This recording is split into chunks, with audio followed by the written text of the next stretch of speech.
I'm always amazed at how the Lord moves when I come to this place. I'm absolutely amazed. He does stuff that I never expected, and then he hooks stuff up that I didn't know was hooked up. But I seriously, I didn't know where he had been in the last few days, a few weeks, whatever, and hearing this song.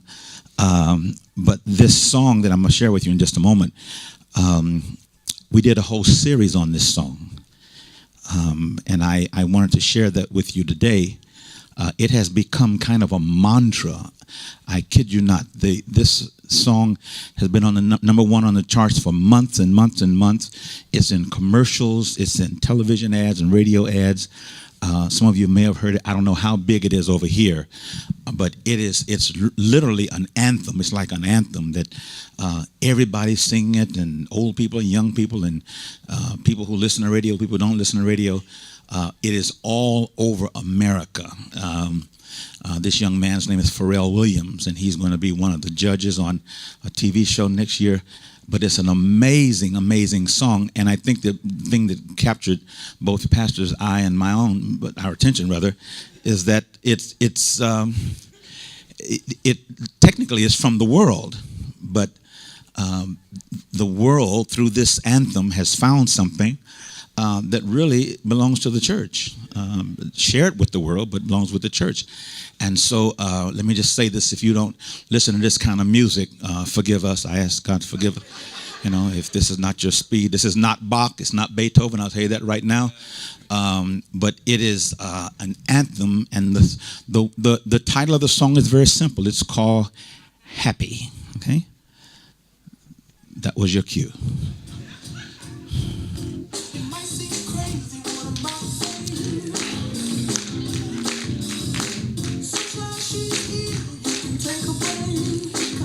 You guys ever heard that?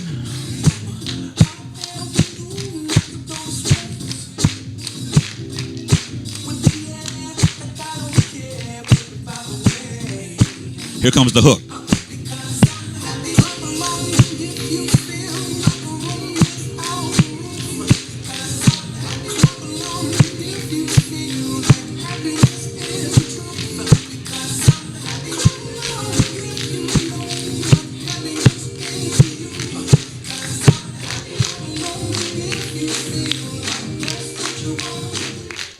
Yeah. Now, what frightens me is you got more excited on that than you did anything that's ever happened in this service yet. I mean, my God, you ought to make that your morning hymn or something from now on. But it is an amazing song. As a matter of fact, it wasn't written for him. He wrote it. He wrote it for a guy named CeeLo Green, and CeeLo turned it down. And every time he hears it, I'm sure he wants to cut himself or something.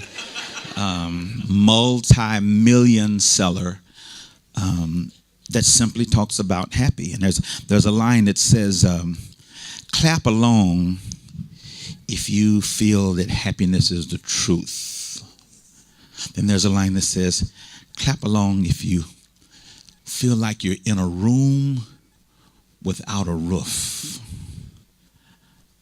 No limits, that you can see all the way to the sky.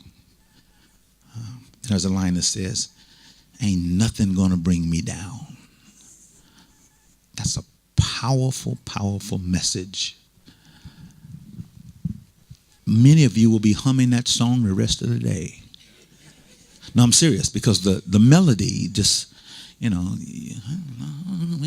feel happiness in, you'll be talking to somebody in the middle of your message. Clap along if you feel, it just kind of grows on you. It grows on you, and there's something about it that literally makes you happy. In the midst of a world, and Pastor talked about it, that seems filled with so much violence and ungodliness, it's a breath of fresh air to hear an anthem about happy. The world news has been captured by the violence that is in the Holy Land. Amazing. My son and I were there when the bombing started.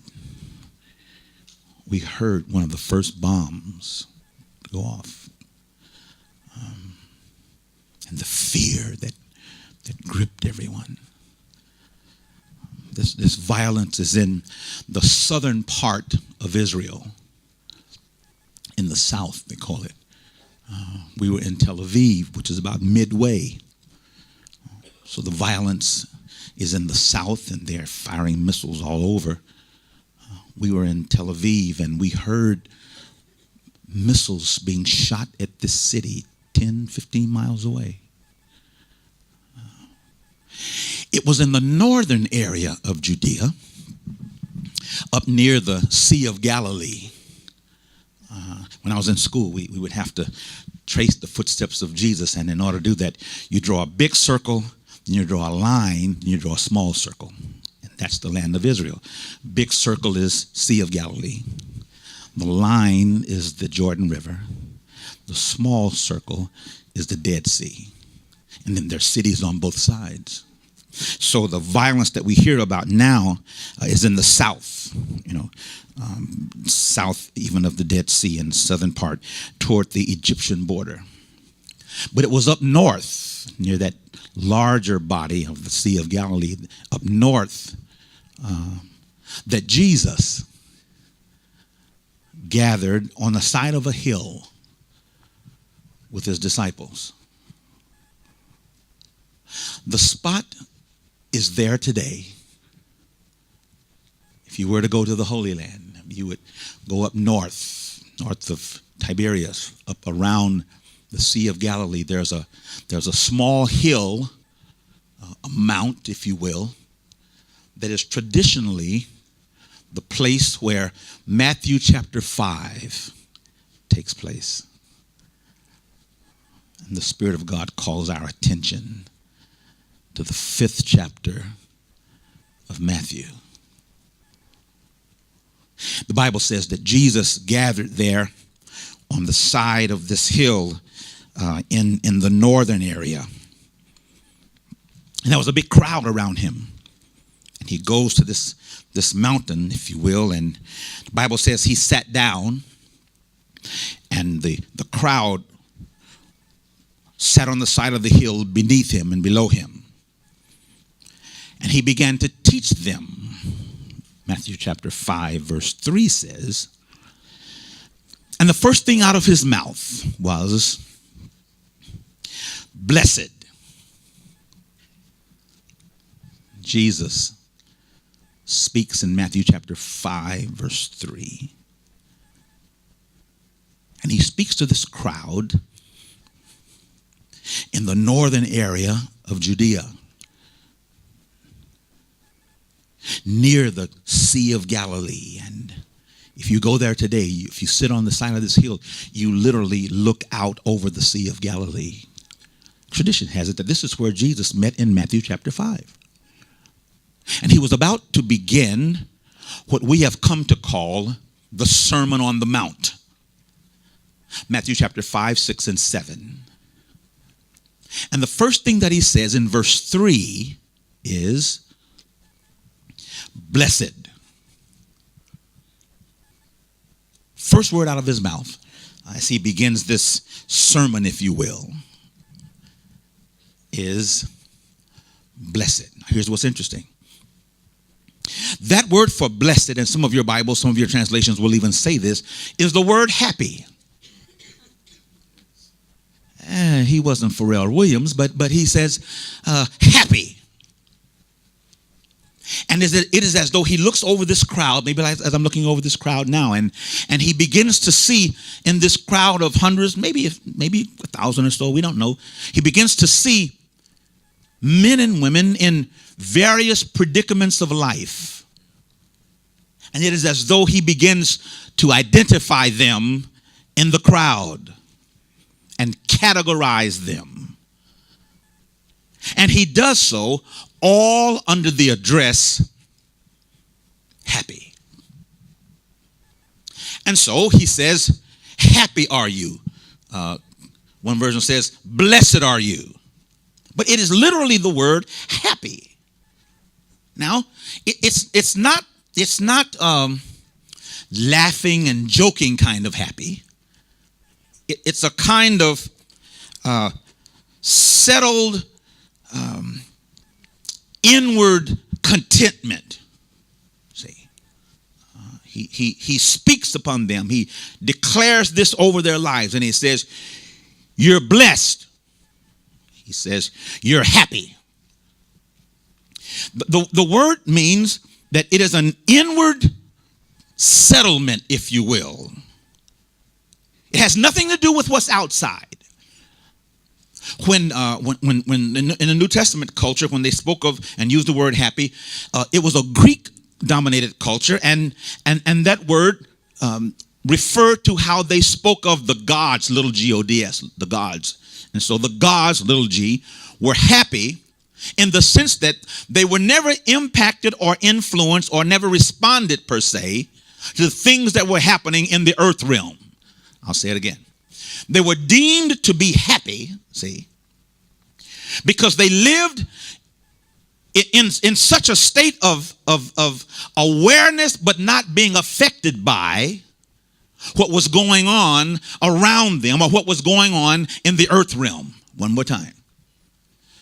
The word happy implied an inward peace, if you will, an inward joy that was not dependent upon what's going on around you. It is a spiritual state, if you will. And Jesus looks out among this crowd and he says, "You're happy." It's a declaration. It has nothing to do with how they were watch this. It has nothing to do with how they were feeling. Because this happiness, again, is in the spirit realm. It is a kind of spiritual disposition that is able to exist and thrive in spite of the context and circumstances around it. I'll say it again. It's not influenced by what's going on around it. It's almost a contradiction because it is a happiness that is not influenced by happenings. I'm going too fast. You missed it. I'll give it to you again. It's a happiness, see, that does not waver based on what's happening. It's an inward spiritual happiness. And Jesus speaks over that crowd and he says, "You're happy." It's almost as though he says, whether you know it or not, you're happy. You're blessed. Whatever you're going through, wherever you are right now, Jesus said, he speaks it and he says, "You're happy." Notice, if you will, in the translations that use blessed, it's blessed, blessed ed. Listen, which implies an action upon you. In other words, it's not something that you are generating in and of yourself. You are blessed because you've been blessed. I'm talking too fast already. You're blessed because you've been blessed, not because you conjured up a bless. You're not happy because you made yourself happy. You've been made happy. Let me try this side over here. If you get that, you'll get the whole message. It is a happiness that comes from God. Let me say it another way. It is a happiness not influenced by happenings, but based on your holiness. One more time. It is happiness based on holiness. God is always more concerned that you are holy than that you are happy. Is this on? Hello. Is this on? Can you hear me? Hope scream, can you hear me? Are you guys okay over there? That's my crowd there. I got you. Joy, peace, scream. Are you guys okay? Wave at me. Hey. Listen to me. If you get this, you got the whole message. He declares you happy.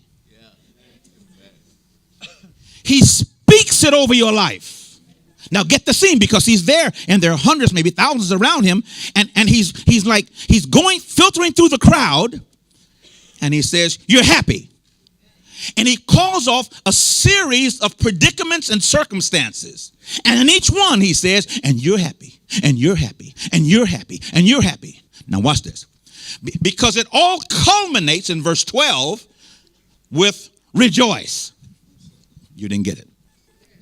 It's like a journey, see, from wherever you are to rejoice. It's a progression. It's almost like going up a ladder, see. And you reach the point of rejoicing. In other words, you are blessed where you are. You might not be able to feel it right now. You might not be able to express it right now. You might not be able to demonstrate it right now, but you're on your way someplace. And when you get where you're going, you shall rejoice. Now, then he throws a curve. You guys don't have curves over here, do you? That's baseball talk. Watch these Americans, I'm telling you, but watch these Americans. He throws you off. Because the first crowd, listen, the first category that he speaks happiness over is in verse 3. And he says, happy are the poor in spirit. What a place to start. That's a contradiction of terms. He's saying, you're poor, but you're happy. And I would say, I beg your pardon. He looks over this crowd and he sees into the spirit of some of those in the crowd. And included in that gathering were those who were poor in spirit. It's as though he says, you over there, poor in spirit, you're happy. It makes no sense. It's a contradiction. You up there, poor but happy. Now listen to what he does not say. He does not say poor spirit. In other words, he's not referring to those with low self-esteem. He's not addressing those who have a negative spirit. He's not speaking to those who find no value in living. That's not who he's speaking to. He's not saying poor spirit. And then he's not saying spirit of poverty. Let me try it again. He's not saying blessed is a spirit of poverty. He's not sanctifying poverty. A friend of mine in America named Steve Harvey says, the best thing you can do for poor people is not be one of them. That's not arrogance. Here's his point. He says the best thing you can do for a poor person is not be one of them. Because if you're one of them, you can't help them. Give it to you again. He says you want to be in a position to help, to bless. So he says the best thing you can do for a person who is poor is not be one of them so that you can help them and bless them. But Jesus is not talking about a spirit of poverty. He's not sanctifying poverty. That's not the word here. He says, blessed are ye, blessed are those, blessed are you who are poor in spirit. Now, there are two words for poor. Stay with me. There are two words for poor. One word for poor means it means to barely make it. It means say it another way. It means you have to scrape from day to day. Poverty. Let me say it another way. It means you only earn enough to make it a day at a time. Say it another way. It means you what you have coming in is so meager that when you meet the barest necessities, you have nothing left. You have nothing, no extras. Stay with me. I'm going somewhere on this one. He says, there's a word for poverty. Listen now. There's a word for poverty that means those who only scrape by one day at a time. In America, there's a term, an economic term called the working poor. The working poor. That means those who have a job, who go to work 8 hours a day, but they're paid so little, see, that they're still scrapping. They don't have anything left over. There's a big move in California, where I'm from, to make the minimum wage $10.10 an hour. I don't know what minimum wage over here is, what you guys get paid. But there were demonstrations and everything to increase the minimum wage, because they're saying people can't live off of this. They're going to work, working 40 hours a week, 8 hours a day, and they still can't make it. That would be this word.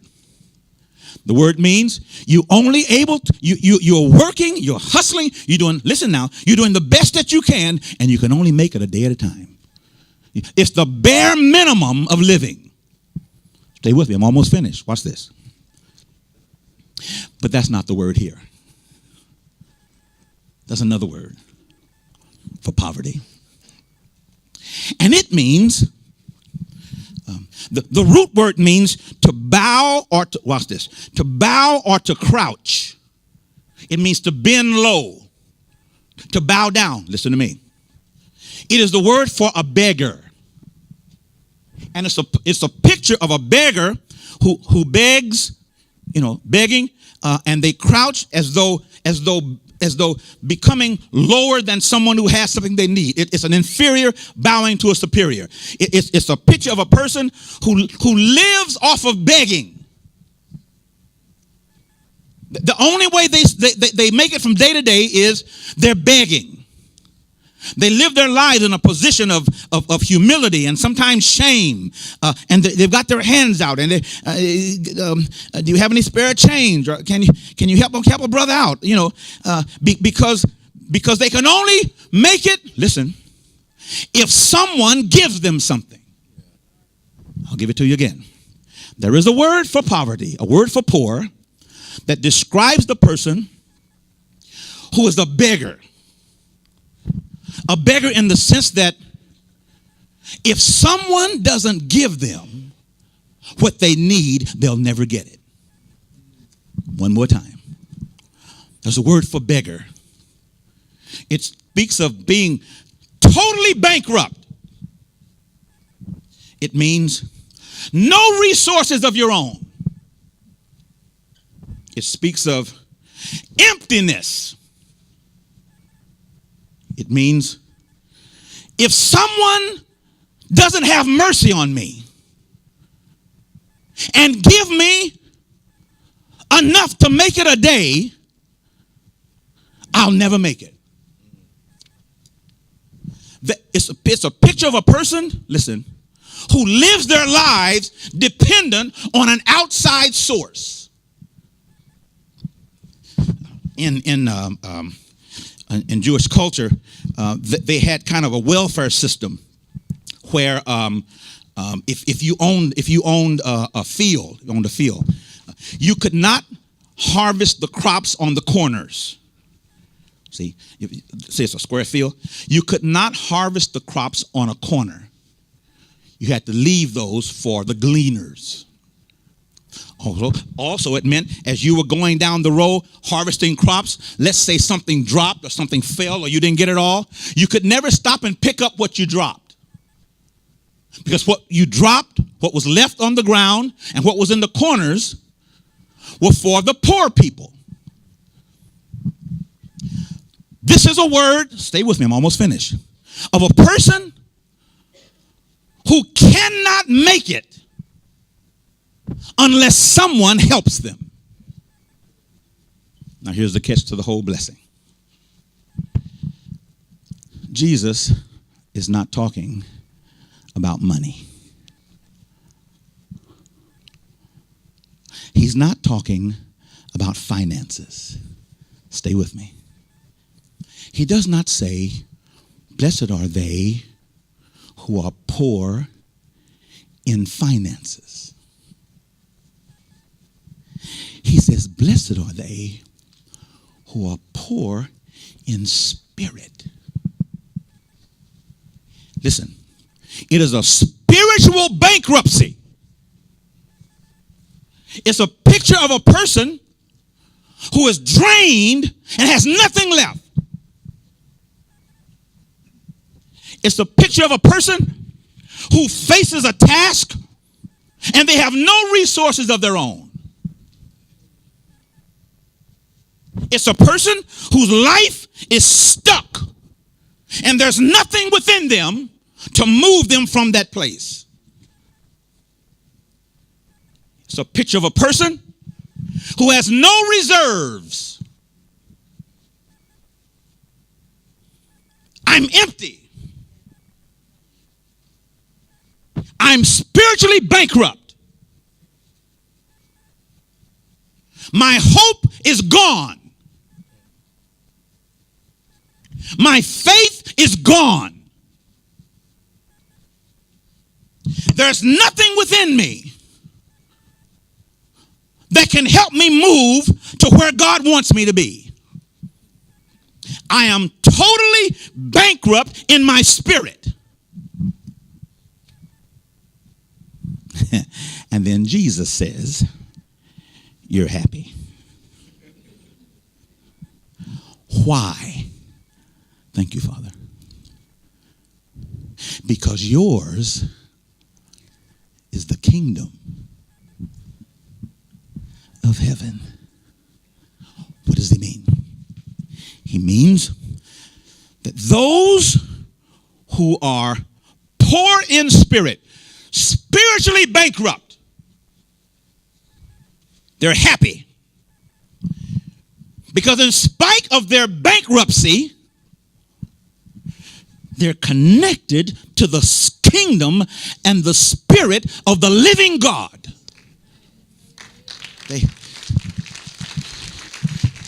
They have nothing to draw on. No reserves. They can't make it spiritually another step. But they're blessed and they're happy. Why? Because they have the resources of the kingdom. And if you have the kingdom, you have the king who is king of the kingdom. And the king who is king of the kingdom is also the Lord of lords. Watch this. I'm almost done. Because Jesus says, in this crowd, I see you. On the side of this hill, I want you to know I see you. You are spiritually bankrupt. You're at your end. And just like the word for poor, if God doesn't help you, you can't make it. Jesus says, the ones who are happy are the ones who can come before God and say, Lord, if you don't help me with this, I can never do it. God brought someone here as surely as I stand on this platform. And he planted you in this congregation, just like that crowd on the side of a hill. And you came in with a load and a weight and a challenge and an assignment and a job and a passion and a dream and a hope. And you're empty. And God orchestrated this entire service for you. God brought hundreds of people together on this day of celebration and worship to tell you, you are poor in spirit and spiritually bankrupt, but you're happy. and you're blessed. Because what you need to be what God's called you to be is not within yourself. It is the God who is the great provider who will provide everything that you need. He is now for you Jehovah Jireh. He is the Lord, your provider. And he only provides for those who recognize that they cannot provide for themselves. He only meets the needs of those who say, I cannot meet my needs myself. He brought you here today that you might declare unto him, Lord, I am spiritually bankrupt. And he says, but you're happy. That's how we're going to close this service. That's why God brought us here today. Because he brought someone on the side of this hill. And he sees you. It's amazing how the Spirit of God, sometimes in rooms of thousands, sometimes in rooms of hundreds, sometimes in different rooms, hope room, joy room, this room, he looks and sees in the whole crowd, and he filters through the crowd and he sees you. And he says, yours is the kingdom of heaven. All of heaven's resources are at your disposal. All the strength that you need is at your disposal. You can do nothing by yourself, but yea, you can do all things through Christ who will strengthen you with his strength. That's my assignment. That's why I came. That's why we have this service. Because we're going to close this service with simple prayer. Those who can say to the Lord, I'm at the end. I don't have anything left.